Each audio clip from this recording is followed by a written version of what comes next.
Welcome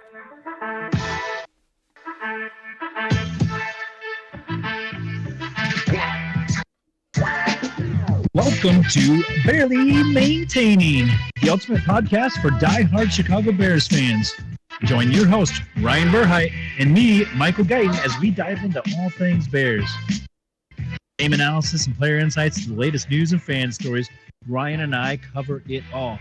Whether cheering from Soldier Field or your living room, Barely Maintaining keeps you connected to your favorite team. Now, let's get ready to bear down. Welcome, everyone, to... Actually, it's episode 17. Somehow I skipped an episode in there. I went back on our podcast list, and there's 16 episodes already up. So this is episode 17, really? Actually, believe it or not.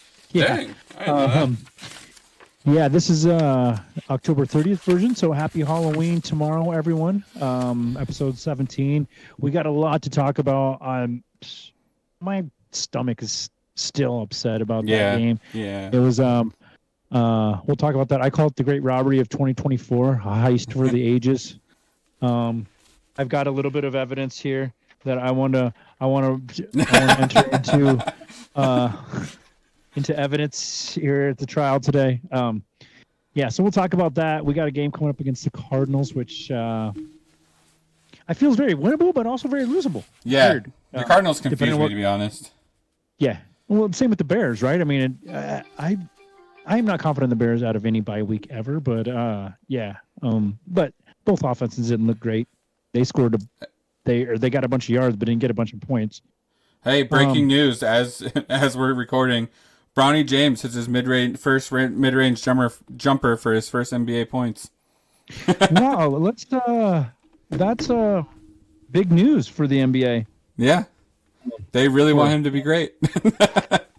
So, Bronny, they're doing everything they can to make you the next Nate Robinson. Gonna play for a bunch of teams and sniff a couple rings, maybe. We'll also do Ryan's player stat trivia, this week's pick'em games, start, bench, cut. Let's get into it. First, we'll have the news. What do you got? All right. So for the news here, I got Aaron Rodgers finds Fountain of Youth in new cayenne pepper water drink. We should try the Happy Can, actually. Yeah, definitely. And then, so we also got Vikings acquire offensive tackle Cam Robinson from the Jags for a draft pick.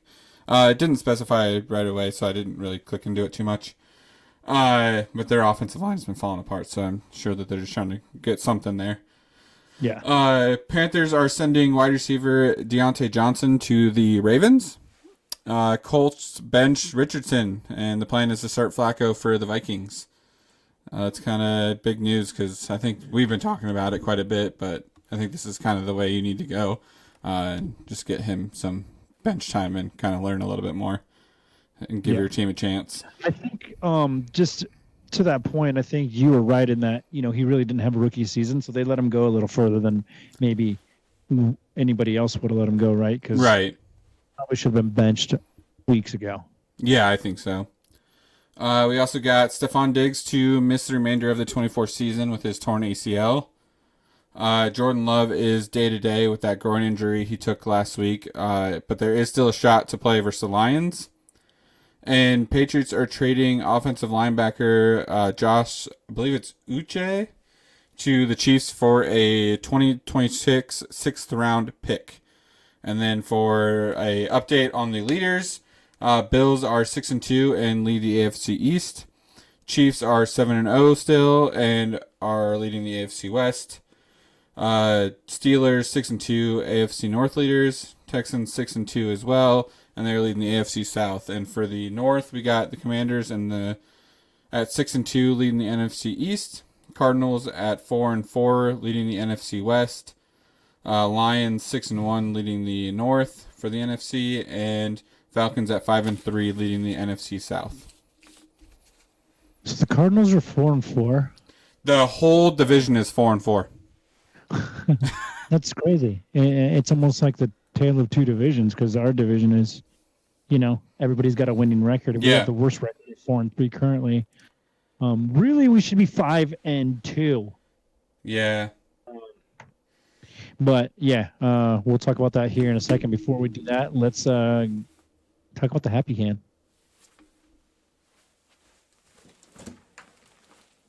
All right, Bears fans, before we dive back into the game talk, we've got to shout out today's sponsor, the Happy Can. Yeah, if you're looking for a refreshing way to unwind after a long day without the alcohol, but with all the chill vibes, the Happy Can is definitely where it's at.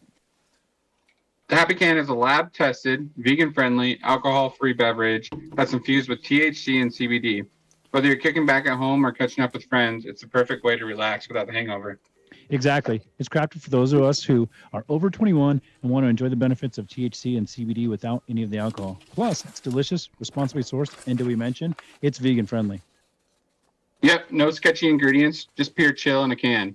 So if you're looking for something new to sip on, grab yourself a Happy Can and keep those good vibes going. Make sure to check them out on buythehappycan.com and use code BARELYHAPPY for a special discount for just our listeners. Cheers to a happy, healthier way to unwind. The Happy Can, because life's better when you're chill. Yeah, when you're chill. We are fans of the Happy Can for sure. Currently, I'm drinking the seltzer, the strawberry seltzer.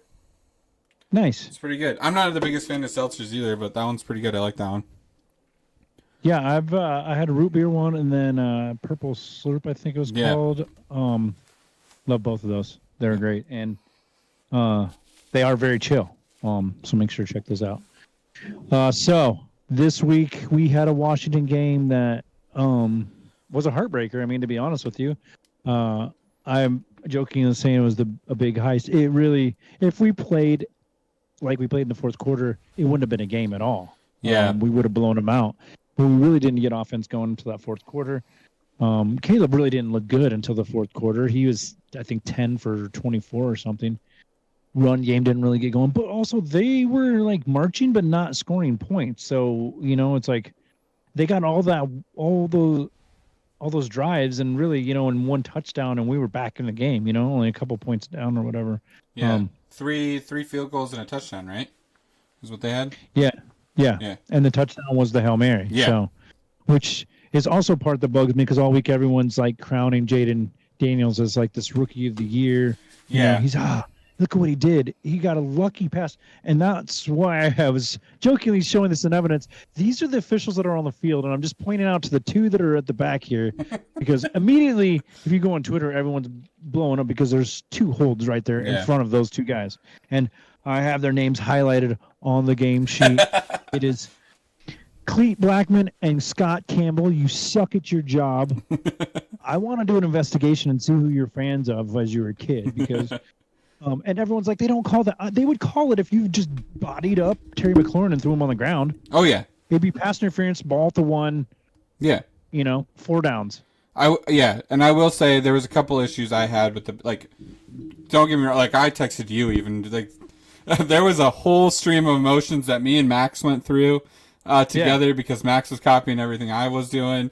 I got freaking excited. I did the hey diddle diddle Roshan up the middle. We got excited together. Screamed touchdown. 40 seconds later, I screamed to drop a giant F-bomb. He copies me, which not necessarily proud of, but also a little bit. I get the frustration out of little man. Yeah, 100%. But I had a few frustrations with freaking Stevenson, right? Yeah, right? Yeah.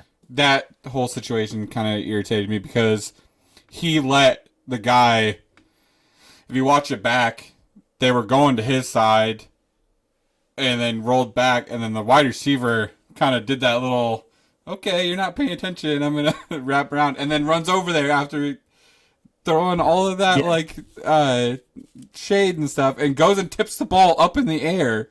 That's the biggest no-no in a Hail Mary. Do not tip the ball up. It goes down or don't touch it. And then also have that follow guy. Thing, man. You just could have just caught it.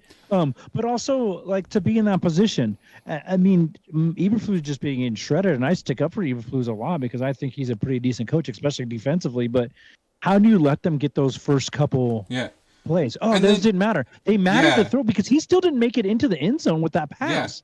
And He was tipped into the end zone from 10 yards out or whatever, you know? Yeah, it's one thing to be like, in the moment, be like, oh, those plays didn't totally matter as much as, like, hey, we also, but then to double down and be like, no, it really didn't, like, that's not what did it. It's like, oh, it really did, because You could you're have stopped 20 him more right there. yards And it down the would, field, and that ball is not making it anywhere close to that touchdown. you're one sack away from ending the game. And why The have a Cardinals quarterback didn't spy? change nothing. Yeah.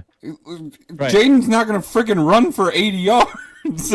Let him try with Yeah. his little ass ankles. I'd love to see it. Yeah, like, it's not gonna work. So that kind of irritates me. Yeah. But I The overall, whole like, situation is such a Bears situation, right? yeah, Like that's well, one thing. I've It's been like, sending you videos of just hardest fans to be, and it's just it's the double doink, it's the, like, it just Yeah. piles up. And I even saw one that was like, the hardest fans to be are just Chicago fans in general, because 108 years, and then go right back to awfulness. You get the Blackhawks that, yes, ran the 2010s for a little bit, but other than that, really haven't done anything anymore. And then you get the Bulls that, other than their Jordan era, which we really hang our hat on that, we got nothing. that's all we had. Yeah. That's all we got. Yeah. Was We had 6 Derrick years. Rose for a second, and then, 6 years basically. yeah. And Derrick Rose gave us a look through the keyhole Yeah. into the room, but that's the closest we got. Yeah. So Yeah. We should do. We'll get around. We'll do a segment about like tortured fan bases. Yeah. Who maybe more or because some fan bases don't get it. And I will say younger generation fans don't get it to some degree either. Like Yeah. all the young Patriots fans have no idea.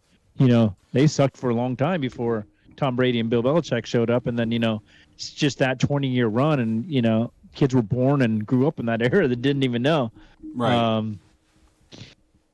Yeah, it's like one of the guys we work with, young guy is an Alabama fan, and it's been really easy most of his adult life to be an Alabama fan. You know what I Yeah. mean? But I remember when I was a kid, it was like you didn't say "Roll Tide" everywhere you went. You know what I mean? Yeah, it's painful. It was like you just you hope for better days. Right.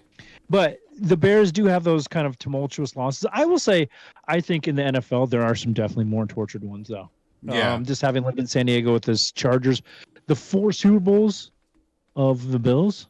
I mean, Yeah, going back to back to back to back, that's and not as making bad as it gets. Yeah, that hurts. Yeah. So, but I just felt like that was a robbery because I immediately went on Twitter and I was like, I don't know crap about football, and I could see 2 holds blatantly, right? And then the I'm block not in the even back really- too. Yeah. Yeah, the blindside block. Although we don't call it. Well, it decided the game though. Yeah. Jaden Daniels is sacked right there. Hardy, or who I believe it was Hardy, whoever was, sacks him. Yeah. In that play, because the dude had I took a picture, screenshot of it. Like even Kyle Long was like, hey, they don't call it. I'm like, come on, man, that's so blatant though. Like you have to Yeah. call it. I felt like sick to my stomach because you didn't call that.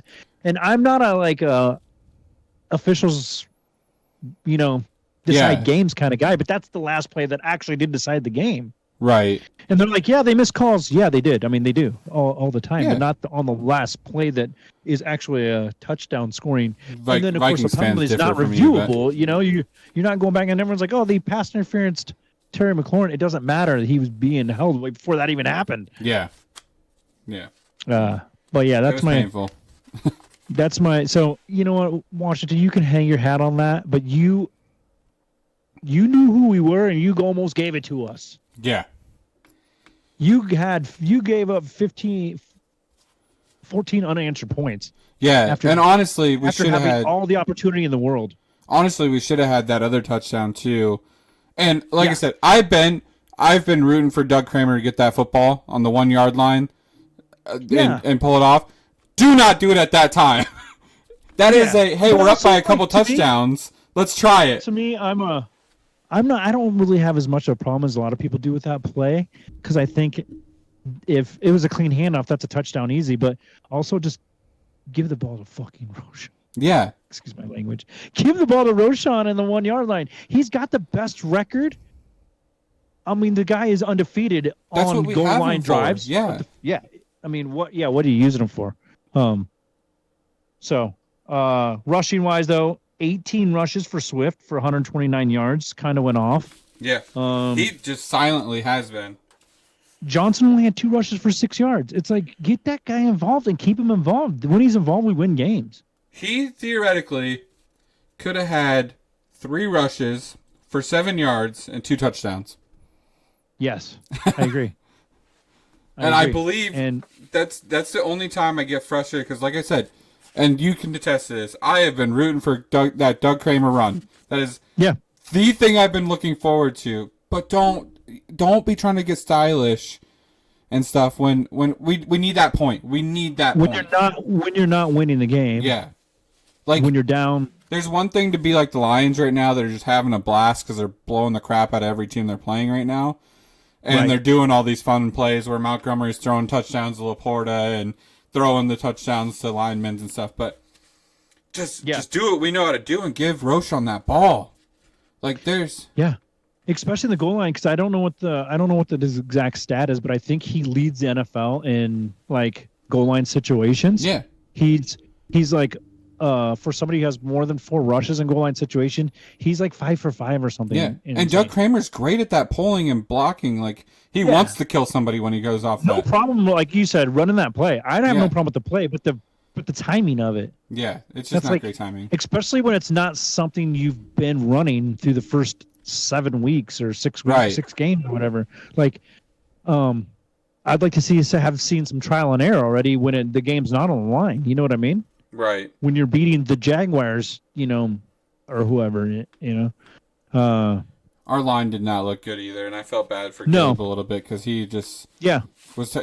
But that's one thing that like they're quick to say is Caleb sucks. You should just pick Jaden and everything like that, which is honestly so irritating. We're not even a full year into this, for one. 2, Jaden is in a better situation with his line. Like he just is. He's got a good offensive line. And I will say the one huge benefit he has is Cliff Kingsbury as his offensive coordinator over Shane Waldron. I just don't know how we came and we just like the first half we just dropped a huge egg and we just did nothing. Luckily, we have an elite defense. Yeah, that held those guys to field goals. Yeah. Zach Ertz was their leading receiver with 7. He was targeted 11 times. He had 77 yards, and that 1 touchdown that he did have, they took away from him, which he probably, in my opinion, could have been a touchdown because they said the ball was moving or whatever. Yeah, I did agree with that, but it could have. To me, I was looking at it, I was like, that's 50-50, to be honest. If they ruled that a catch, it's a touchdown.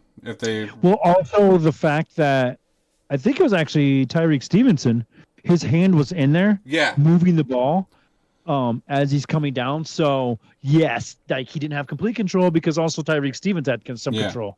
So I thought, that kind of gave him one way or the other. That was the one that I was like super like excited that they got a great camera angle on it because it just barely showed the ball rolling.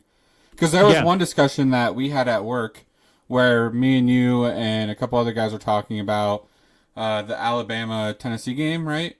Where it was kind of unsure if that ball in the back was caught. And that's where you kind of get screwed because of a camera angle because I had you on one side that's an Alabama fan and another guy, and then another guy that just hates Alabama because he's a Texas fan, so he's excited for it. And it's like, and me coming in as a third party, it's like, I think honestly, like they got it right just because of the fact there's not a good camera angle to see the ball.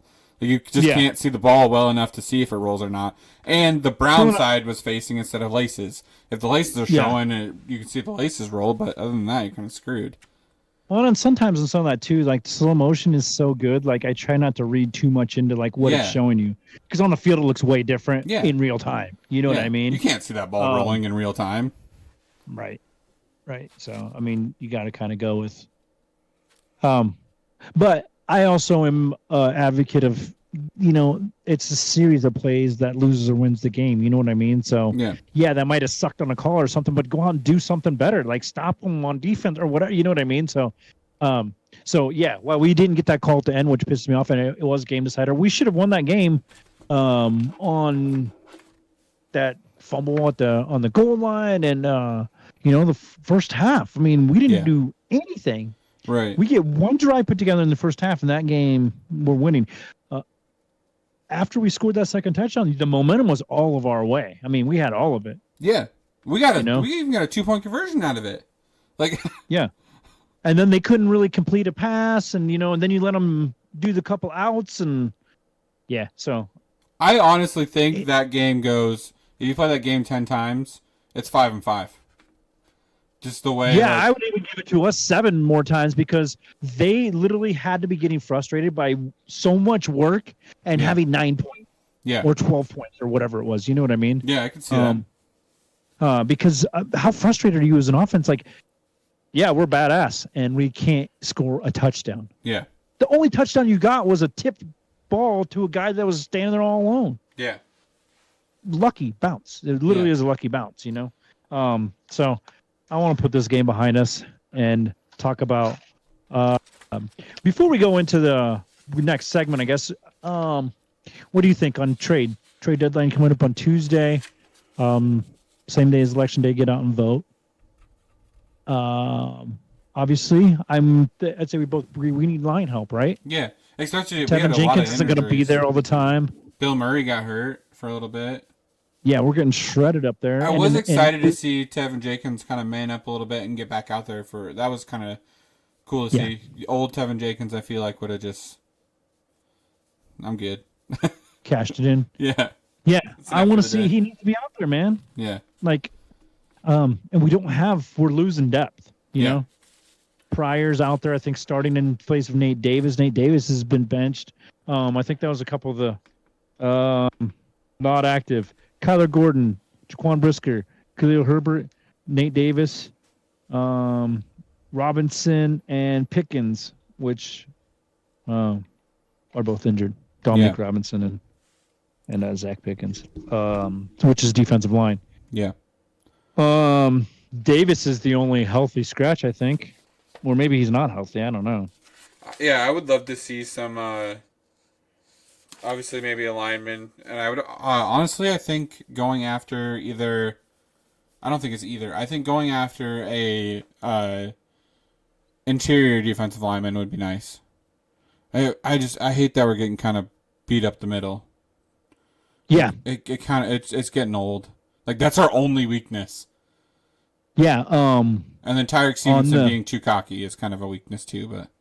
Well, it's fun to watch most weeks, but when that happens, like, you just get so frustrated at what he does. Yeah, I was just saying, I think he got humbled up this week. Yeah. But, like, it's fun. Like, I've talked about it on here before. Like, I love having him, like, be that kind of chirpy corner while Jalen Johnson is over there. Like, he's that silent killer. Assassin. Yeah. And I think, honestly, we have Kyler Gordon in that game, and we have Jaquan Brisker. Yeah, Brisker. We win that game. It's a different story, right? Yeah. That's what I was just going to say. You don't even have that Hail Mary going off or, probably not even get to that point.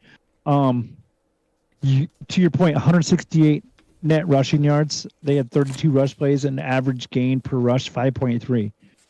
I mean, you haven't got to do much better. But where we really had a problem in this game was our third down efficiency. 2 for 12, 16.7%.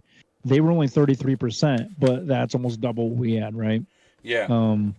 So that's we gotta stay on the field. And we get in those throwing type of plays that we have to throw the ball. Like we're getting chewed up. Which is play calling, right? Because Jane Daniels isn't in those situations. Yeah.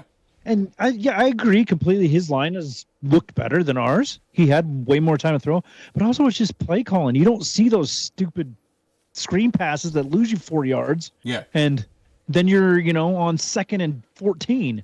And then you do a run play and get 4 yards and you're back to 3rd and 10, One thing I did like to see from our line this week though is we didn't have a bunch of penalties, which was nice. That wasn't really setting us back. But I feel like having watched that game, it was because they just weren't calling that's holding. Fair. You know what I mean? Yeah. They just didn't call any holding. They kept calling illegal man downfield. And I'm like, yeah, they got a bunch of them. Both teams, and to me that's more ridiculous because it's like that dude's doing nothing, an extra yard down the field compared to a guy that's holding a defensive line. Yeah, right? So I'd rather have Honestly, you he's call probably holds hurting than, his team more than anything, being down the field, just kind of looking around there blindly. right? So it's like you keep calling. You made it a point to call that, which isn't detrimental to the play as much as a hold is. Right. I don't know. I don't want you to call every hold because every single play there's holds, Yeah. you know. But I mean, when it's blatant and there's multiple of them and it's a scoring play, at least, you know, Right. throw the flag and pick it back up. I had the by the numbers too. I don't know if you want to talk about that. Yeah. What do you got? There's literally only 4 of them because it wasn't much talked about. Because the numbers weren't great. Yeah. The first number is 5, and that is punts that Torrey Taylor landed inside the 20, which is the most by a Bears punter since Brad Maynard. He also had 5 on November 30th of 2008 in a 34-14 I remember Maynard. loss. Yeah. And then here we got 18 points, which was permitted by the Bears, the fewest the Commanders have scored in 8 games this season. Then we got, let's see, 13, which is 13 consecutive games the Bears have held their opponent to 21 points or fewer. This is still the longest active streak in the NFL. And then 85 is yards that DeAndre Carter gained off 3 kickoff returns, his most in a game since December 4th of 2022. Yeah, it just looked like he was knocking on the door. Yeah, I think he breaks one this year.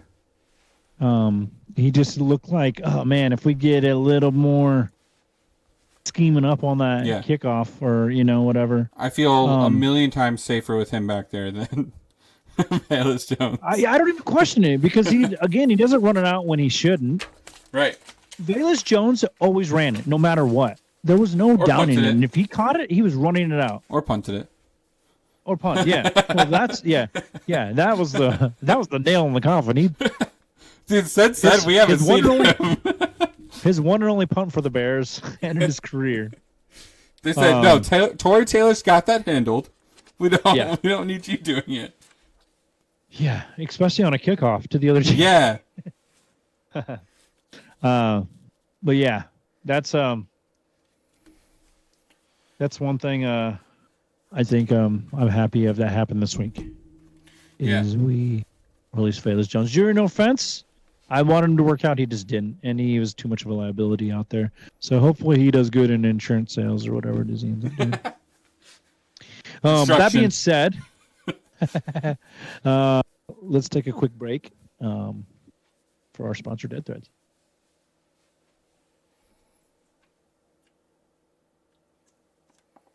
If you're all about expressing yourself through what you wear, then you've got to check out Dead Threads.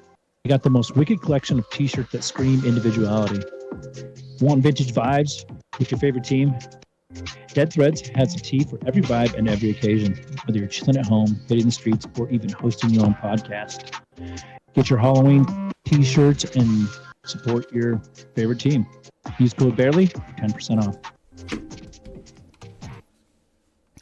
I will say right now, 2 things they got going right now at Dead Threads are pretty sweet. They've got a Halloween set right now. They got 3 shirts.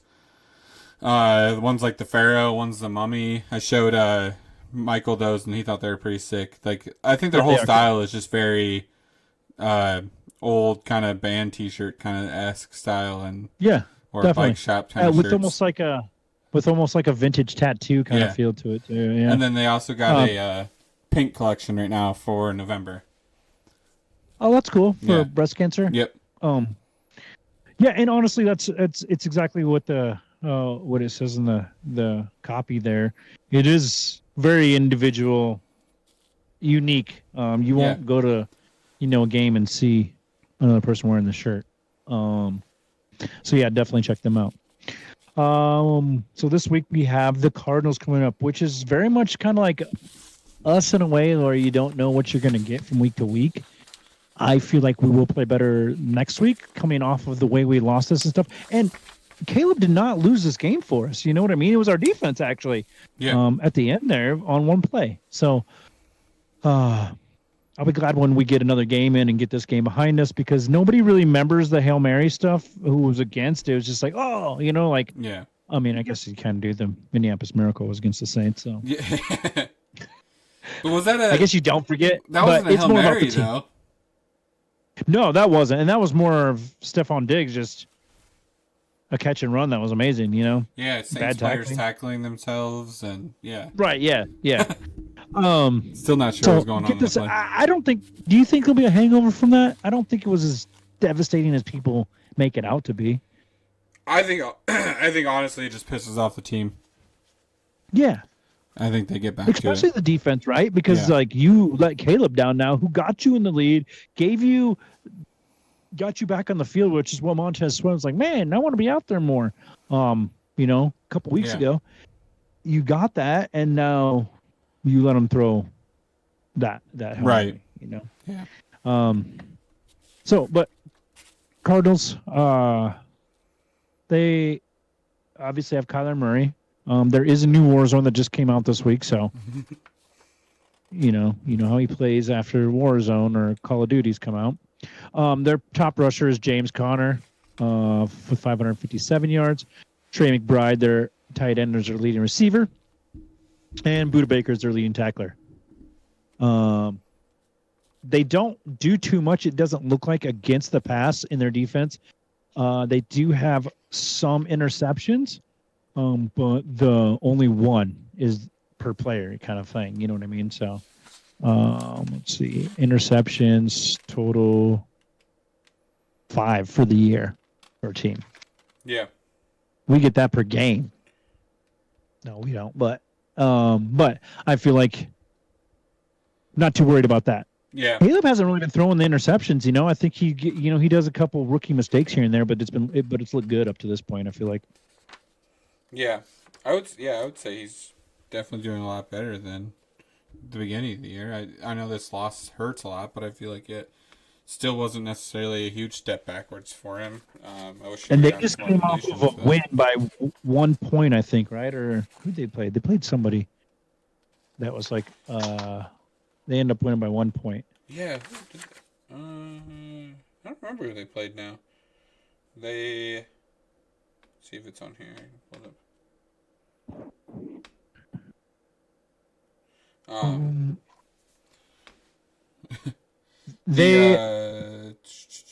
Dolphins. I feel like it was the Dolphins. I was Yeah. gonna say I feel like it was the Chargers. 28-27. And two is back, Yep. right? So Yeah, I saw a meme of it was a video of Dolphins fans when Tua took off running and they're like, no, slide, Yeah, no slide, kidding. slide.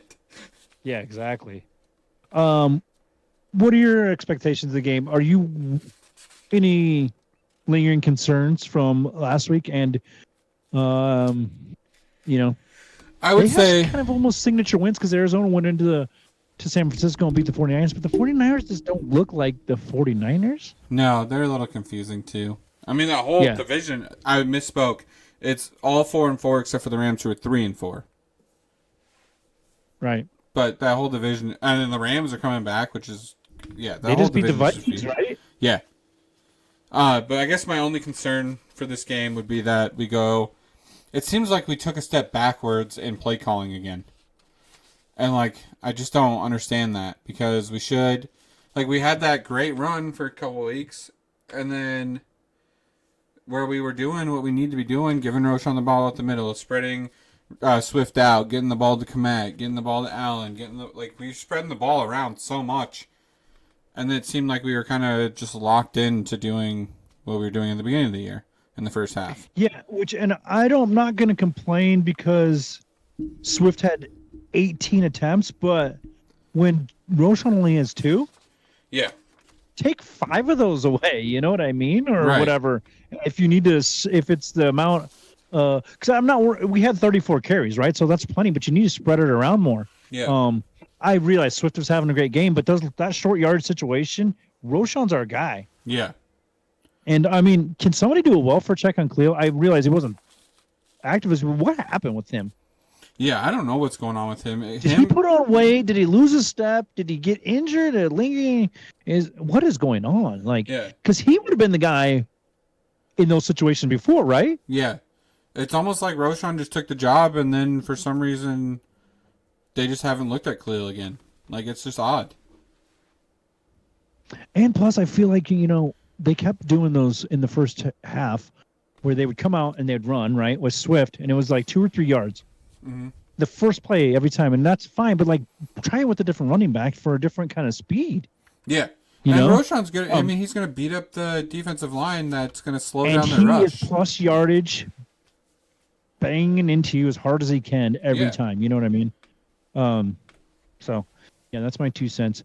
Cardinals, I don't think they're going to be that much of a problem, to be honest with you. I feel like they're susceptible to the pass, and of course we get our run game going, and that'll be, I think we'll get the run game going because the pass is available. They don't seem to be that good against the pass. Yeah. I don't know the team by team rankings on for the Cardinals, but again, other than Budda Baker in the back end, there's not many guys I can really I name. want to say their defense was like ranked number 24 or something like that. If I remember Really? correctly. I looked at it quickly this morning. I think it was something like that.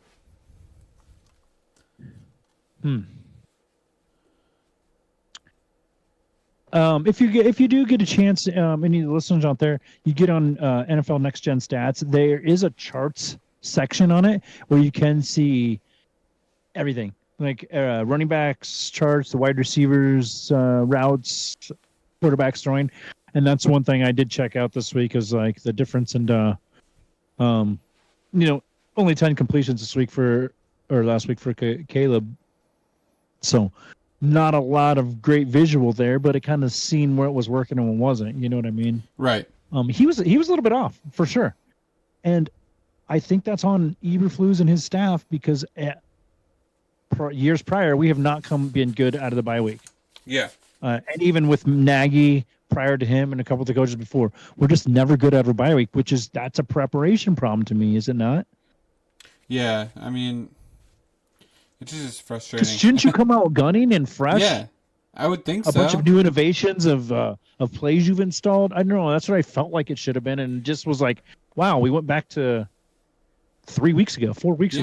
We took that whole whiteboard conversation, erased it, and then just went right back to what we were doing. Let's do what we did against the Indianapolis Colts. Yeah, to have us lose. With a quarterback that completes the least amount of passes in the league. Yeah. Have you seen updates or Brisker or not Brisker? Why do I keep trying to say Brisker? Gordon and is it Brisker? Am I right? Yeah. Yeah. Yeah, you're right. Brisker. Brisker's really the one we're concerned about because Kyler Gordon's kind of like your nickel slot guy. I just like his blitz schemes. Well, that and he's so good on the back end. Have you seen are they back or not? And then did anything ever come from that injury? Do you know? Because he got hurt pretty bad, it looked like. And then he popped out. But he was back in the game. I mean, he was getting beat up pretty bad. He was getting beat up pretty bad in that game. That one shot he took right to the back just looked pretty painful. Right. Yeah, he did. He lay there for a while. Yeah. He was back like 3 or 4 plays later, but it just initially just looked. It was like, ooh, that one didn't feel good. Yeah, and at that stage of the game too, it was like we're gonna lose more and lose this game. You know what I mean? It was like just cut all that out. Because that was going for the first touchdown, wasn't it? Yeah, that was still before we had even done anything. And I was like, man, we haven't done anything, and this dude's out here dying to try to get, on the board. That was the biggest play of the game up to that point, like yardage-wise. Like, that was a big chunk play. Because that was probably like 30 or so yards, I would think, if I remember. I mean, obviously he's kind of one of the things he's really good at is the yards after catch, always. Yeah. But, man, that guy has some of the best hands. Yeah, and he'll hold on to it through contact. Oh, so good. It's like, that's the difference in him and Mooney to me. Yeah. Mooney will get that knocked out. He just doesn't. And I feel like he just seems a little more durable. Yeah. Because he'll get hurt and then he'll get frustrated and come back in. Yeah.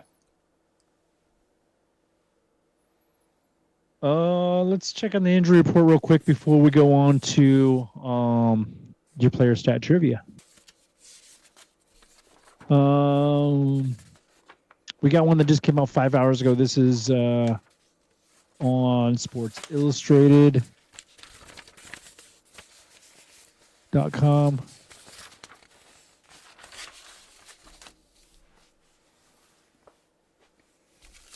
What? It doesn't tell me anything. Okay. Injury report. Jaquan Brisker and Kyler Gordon still out. That's not good. Yeah. What's going on with Brisker? Like, that's and the kid that came in and replaced with the left tackle, Amagaji. Yep. He's did not participate today in practice. Jaquan Brisker's concussion, Kyler Gordon's hamstring, Braxton Jones' knee, Montez Sweat shin, Ryan Bates shoulder. He's limited in practice. Tevin Jenkins knee, limited in practice, and Larry Borum is an ankle, and he's full practice. So, hopefully, I've heard theories that Wednesdays don't matter as much as Thursdays. No, for sure. So yeah, you're exactly right. And it depends on if it's a rookie or a younger guy versus an older one. Yeah. Because in older ones, it's like, you don't really have to go through walkthroughs and installs and all that. Right. Whereas younger guys typically would. So if they're not there on Thursday or Friday, they're probably not going to be in the game. Right. That's a list I don't like seeing, though. It's a lot of players. I mean, Jaquan Brisker and Kyler Gordon, I think. Jaquan Brisker feels like he should have came back weeks ago. He wanted to come back in London. And still's not back. Yeah, it's weird. I wasn't. He wasn't messaging back, but I was messaging. I was on his X because he was like, after everyone was complaining that we got, the Doug Kramer fumble and everything on X, he was like, watch a turnover's coming. And that's what I agreed with. I was like, that's what always happens. Our defense gets the ball right back, and then, Yeah. We didn't get a turnover, but something did happen.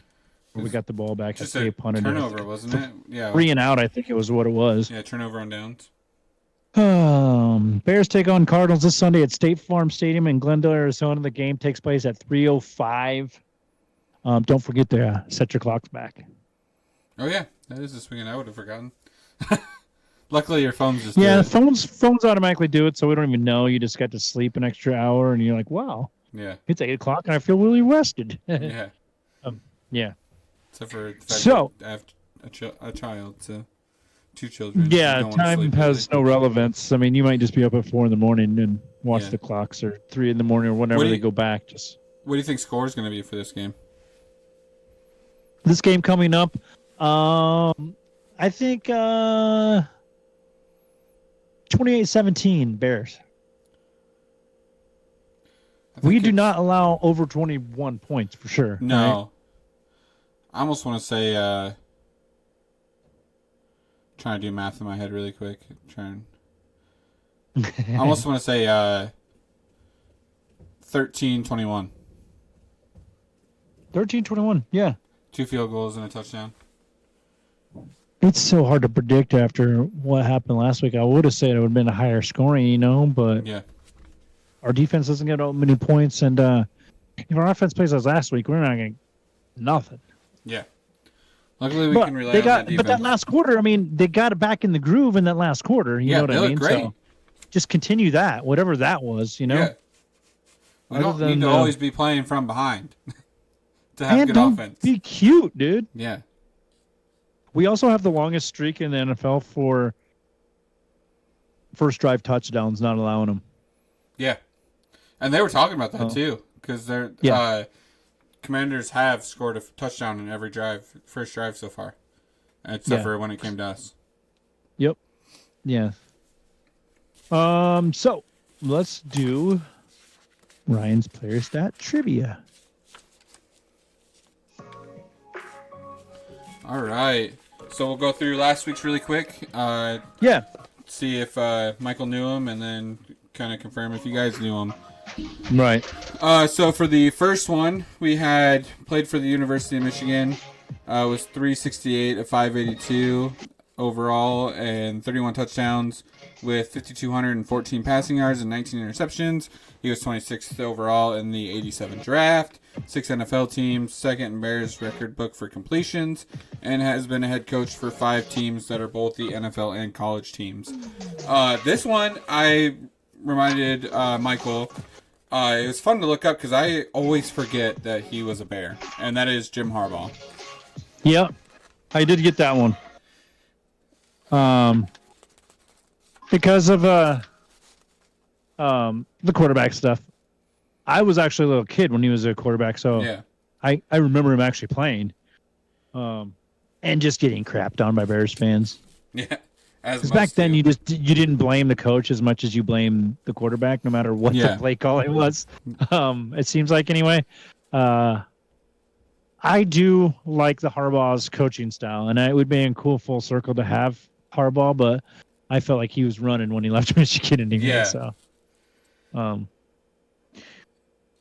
So yeah, I did get that one. There was a couple dead giveaways. And I talked about it when he was available last year about Bears courting him or whatever.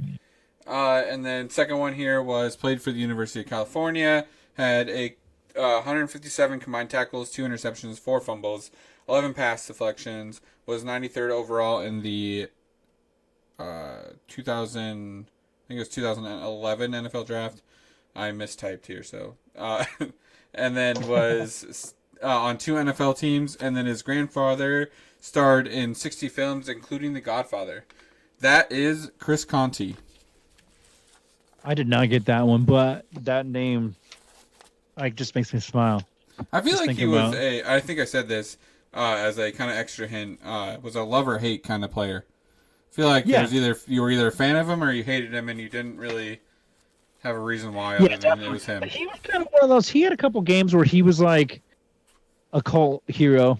Yeah. You know. Chris Conti, very good one. That's also a player, blast from the past. Guys you forgot about, kind of. Yeah. And then the last one here was played at the University of Illinois. 2 NFL teams, one of which he was at twice. He was 207th overall in the 2022 NFL Draft. Was second team All Big Ten in 2021, and he has filled in at fullback for teams. That is Doug Kramer Jr., who we got to see run the ball and not run the ball at the same time, maybe, kind of. Yeah. I honestly don't think that even was his fault. No, Caleb's got to stop. Yeah, he kept running. Yeah, that was a bad exchange. But again, that's not something you've ever done in a game. Why are we doing it there? Yeah. Not when we need the point. Shame. So this week, I will say the first 2 I looked up Bears that have been in trouble with the law. So the first 2, the third one is not. Has not been in trouble with the law as far as the paper trail exists. But let's see. The first one here is played at the University of Tennessee of Chattanooga. Was twice named the first team All Southern Conference. Was 137th overall in the 2011 NFL Draft. He was on 5 NFL teams, and on August 9th he was arrested. August 9th of 2023, he was arrested in Canada for bank fraud, as he allegedly created accounts at multiple banks and used fraudulent checks to withdraw $100,000. Dang, times must be tough. Yeah. He tried to flee to the U.S., but they stopped him. Huh. That's interesting. And I will note to all the listeners, too, that as far as I know, Michael does a good job at just admitting his faults, and he doesn't know and doesn't research, which is very cool of him to... I try not to. I make some notes, but the dead giveaways I try not to look up because I want to learn this stuff, so it's just easier to... That one I do not know. Yeah. I would have to do some research there. There's a couple names that are like floating around in there, but they're just names of people that got in trouble. Because we had that one wide receiver that got busted with like a bunch of drugs right before game. Yeah. I can't remember which one that was. But He's getting not- busted right before a game brings me to number 2 here. He played for the University of Washington, where originally he was to play tight end, but was moved to defensive end in his sophomore year and finished out as a defensive end. He ended college with 64 tackles for loss. 64 tackles. 29 of those tackles were for loss. 15 sacks, 1 interception, 2 pass defended, 2 forced fumbles, and 1 fumble recovery. He was 47th overall in the 2004 NFL Draft. And he had to attend circuit court for a request to leave the state of Illinois in 2006 for the Super Bowl following an arrest for gun charges. He was on 3 NFL teams. And he created a counseling program after he retired called Moving the Chains, which helped ex-offenders learn from their mistakes and avoid negative influences in their life. It's a good redemption story. Yeah. Any idea? I have an idea, yeah. But he actually made a difference in that game, too, so it's good that he was able to be there. Yeah.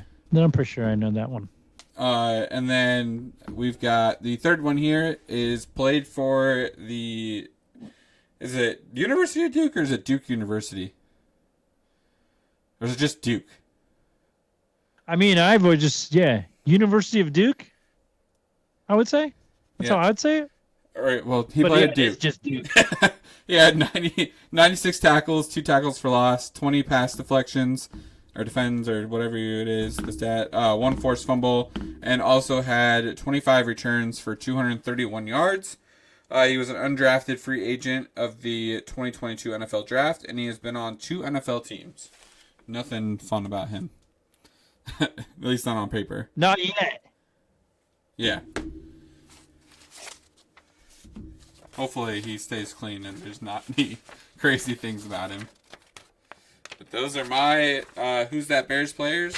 Very nice. To hear if you get them next week.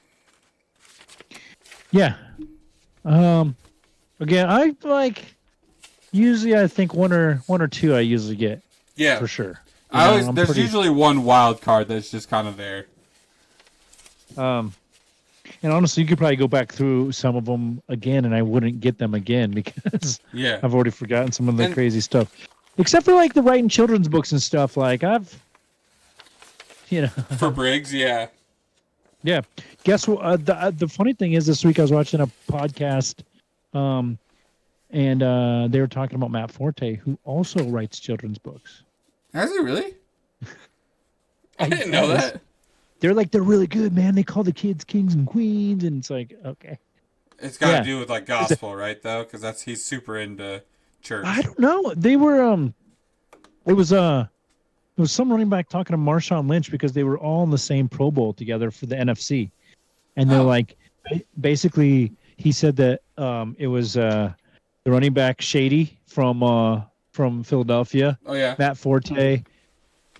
Someone else, whoever the other guy was, and then Marshawn Lynch, all in the backfield for the NFC. And he's like, Marshawn stayed out late the night before. The other 2 guys were in contract, so they made that other 4-dude play the whole time. They wouldn't go out, basically, because they didn't want to get injured or whatever, you know? So, it's a good story. And also, made me think about Matt Forte, who I loved watching, because I mean, his hands, it was just like another running back wide receiver at any given moment. He was just... He could run deep routes and all that stuff too. Yeah. So, that being said, let's get into the pickup games. What we had for last week, and then what we got for this week. Yeah, we both picked the same teams last week. We both went 3-1. Putting Michael at 18-14 and me at 17-15. So you got a game on me.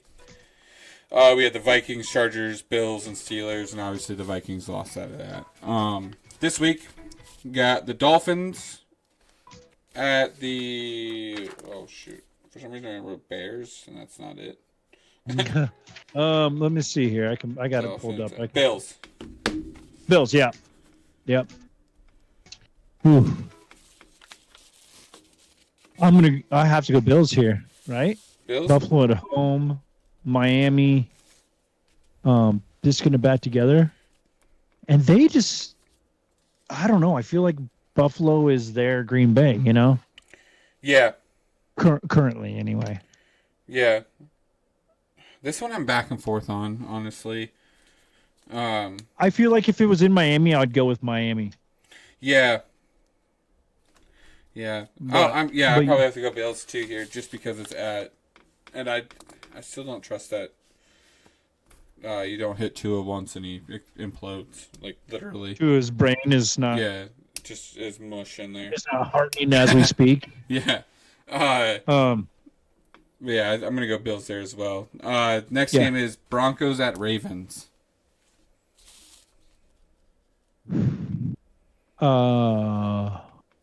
Both 5-3 in Baltimore.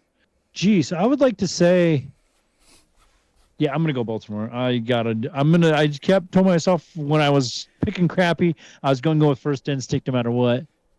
Baltimore. Well, this is where I'm gonna get one up on you, and I'm gonna go Broncos.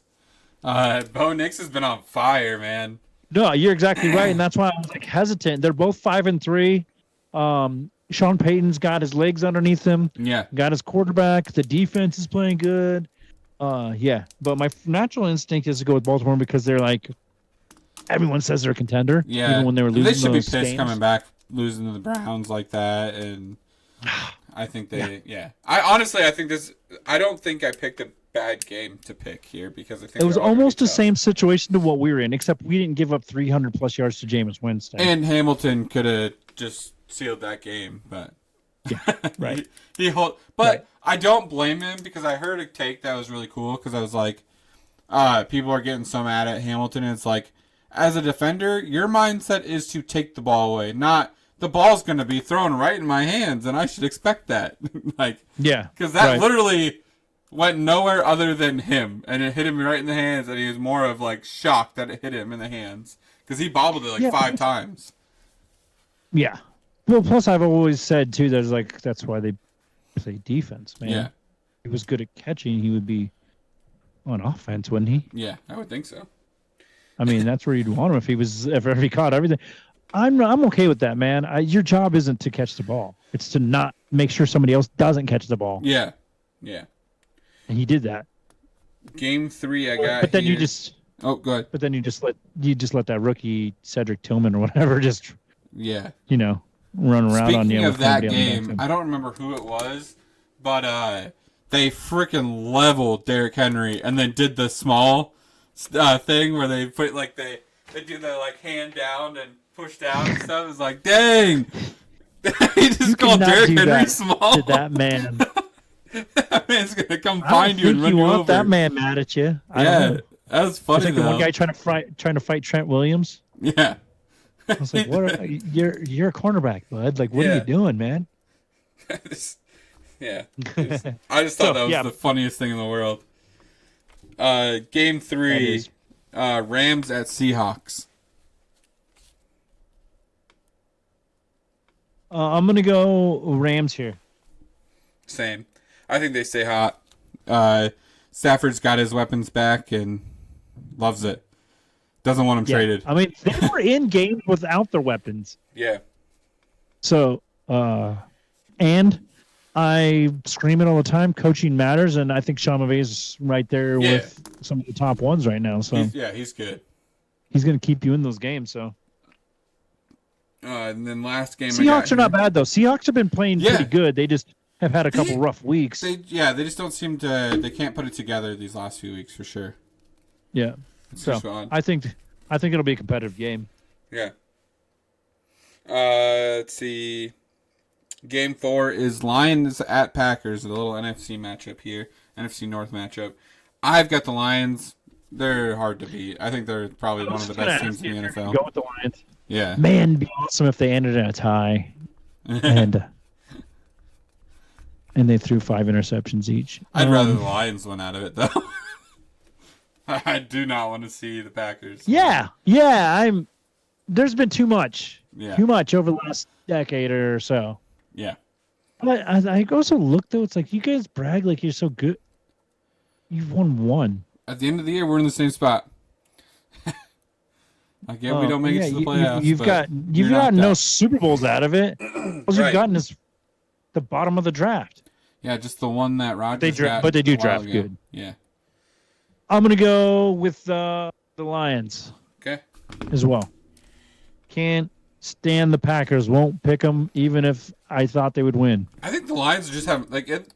It's so odd to see a professional football game where the team just looks like it's just out there playing backyard football and having fun. Like the Lions are just like they don't even look like they're taking it seriously half the time. Well, the Lions, if they're dominant if they can play their game, which is get out early and lead and then do whatever they want. Yeah. If they have to do like clock management and shit, they suck. Yeah. Their coach isn't very good at like managing that part of it, I don't think. He makes bad decisions on kind of fourth downs and stuff sometimes, but that's where they're susceptible. But yeah, they're just having fun, man. And they have talent everywhere. And honestly, I've talked bad about him since he came in the league because that Hard Knocks he was on, Jared Goff was talking about he didn't know which way the sun came up. He's like, everyone knows the sun comes up in the east. And everyone's like looking around like, what? You don't? You just graduated college, dude. So I've been down on him, but that he's got a really good redemption story. Yeah. What happened in LA, like you talked about it last week, I think it's the best trade ever where both teams actually got the best thing they could have gotten out of the deal. Right. And it's been successful for both sides. I love the Lions, new Lions culture. Yeah. I hate that we have to face them twice a year, but they're still the Lions when they play us for some reason. Yeah. Like on Thanksgiving Day and stuff. Like yeah.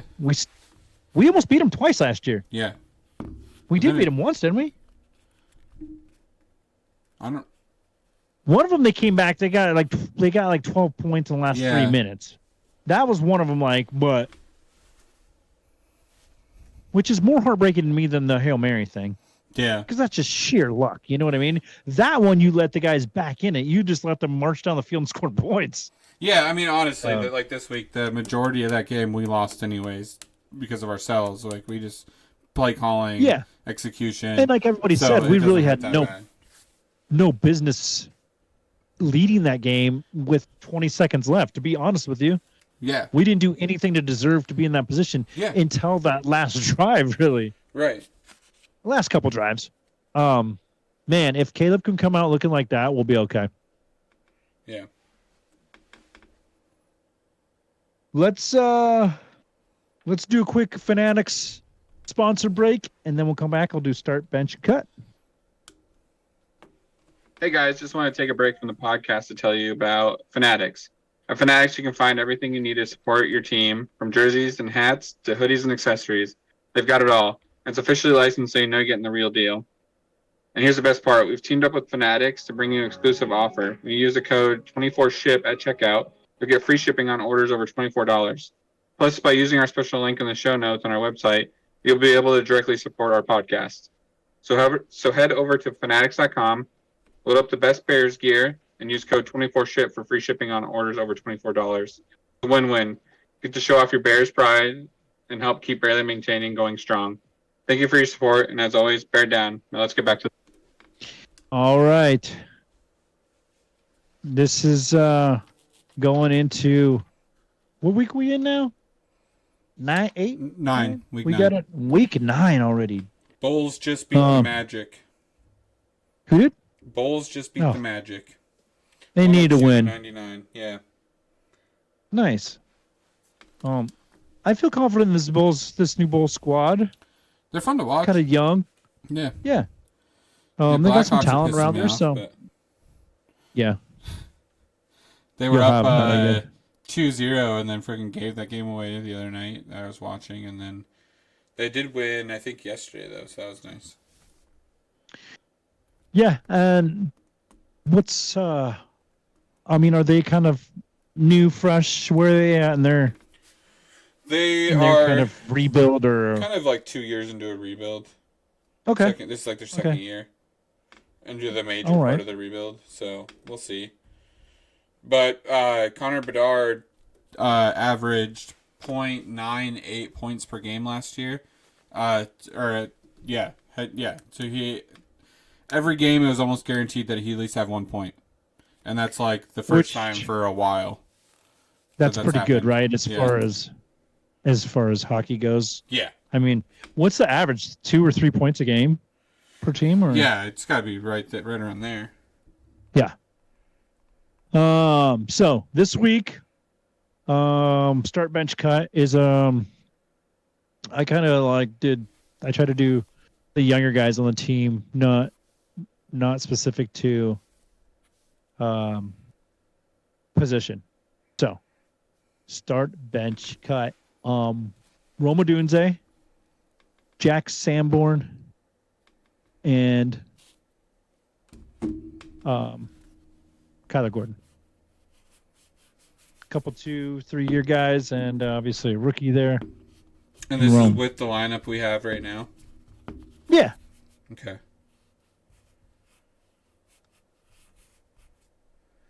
Huh. I try to make it a little bit difficult.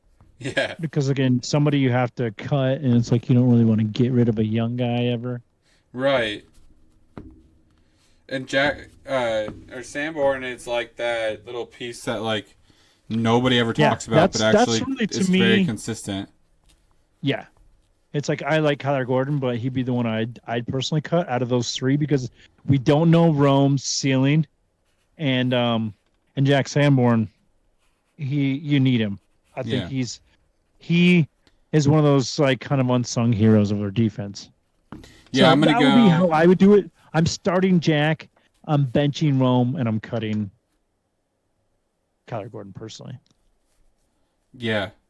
Although, I mean, I'm just saying that I love Kyler Gordon. I wouldn't actually. My love for Kyler Gordon is very well pronounced in this podcast. Yeah. I think I'm the same, to be honest. Right. I think either way you bench Odunze because you have Allen and Moore. And again, you don't know his ceiling, right? Yeah. So you got to keep him on the bench, but you don't. And it looks bright. Get rid of him. Yeah, you're not getting rid of him because it looks so bright. It's weird to say that I think your flip-flop could be the cut and start. Yeah. But I think I stick with Sanborn in the start because as much as I love Kyler Gordon, I think his spot is easier to fill than Sanborn's. Right. Yeah. Well, and again, Sanborn's costing you nothing right now. Yeah.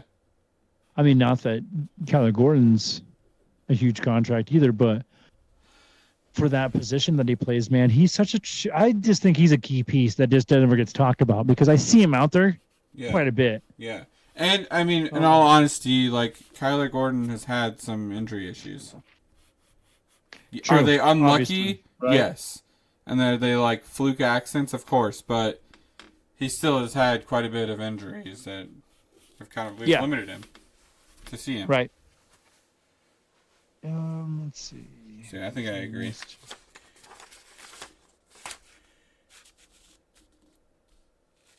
Yeah, I was trying to see if I had his play count Sanborn this week, but couldn't find it. But I did see him out there a couple times, and he's kind of always around the ball too when he's out there. You know what I mean? He's definitely a gang tackler for sure. Where if there's a pile up, he's in it. Yeah. Again, that's just a fun thing we do. We love everybody and never want to get rid of anybody. So. Well, don't say. I mean, there's a couple. There is a couple, definitely. But there's also most of the guys eventually endear themselves to us. And I mean, even that Amagaji, because through the draft and stuff, I kind of followed his story. He's a kid from Chicago area. It was cool to see him get a chance out there. And now he's injured. Or he's questionable. But that's part of being on the line, man. You're going to get rolled up on. So yeah. So going into this game, we got on our line, we'll have currently if everyone starts, that's questionable. We'll have Braxton Jones and Tevin Jenkins on the left side, with Coleman Shelton in the middle, Matt Pryor and Darnell Wright on the other side, which has been a pretty solid lineup. Yeah. Bill Murray's on IR. Ugh. Omagaji is questionable. Pryor's available. Nate Davis, don't care. Yeah. We got 3 linemen on IR. Bill Murray, Ryan Bates, and Larry Borum. But I think Larry Borum's been coming back, right? I think so. I think he's been working his way back, or is back. Yeah. It's going to be a fun week to get this last week behind us, really. Yeah. Win, lose, or draw. I just want to get this last week behind us. Do you think if it gets to be a big enough problem, they bring up the Canadian at the practice squad? I would love for him to be good enough, just because of his personality.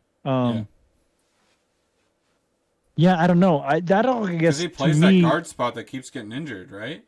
Yeah, and but he got injured. Yeah, it's groin because it got in the field goal. It got separated too far. Yeah, actually, I think he might be on the IR. Is he still? Because that's how he was allowed to stay on the team, because he doesn't count against the member. I don't know. Maybe I'm wrong on that, but I would love it. And I was just gonna say, it kind of depends to me on if we make any moves. Yeah. Before the trade deadline. Yeah. So if we get an offensive line piece, obviously not. But right.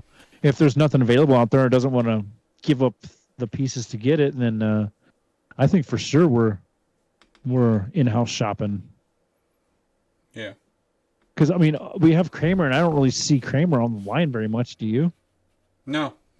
But he's also they have him listed as a second string center. So. Yeah. Yeah. So next week we'll be talking about the Cardinals game. Hopefully we'll have a lot of good stuff to talk about. Who's the Bama got this week? I didn't even check.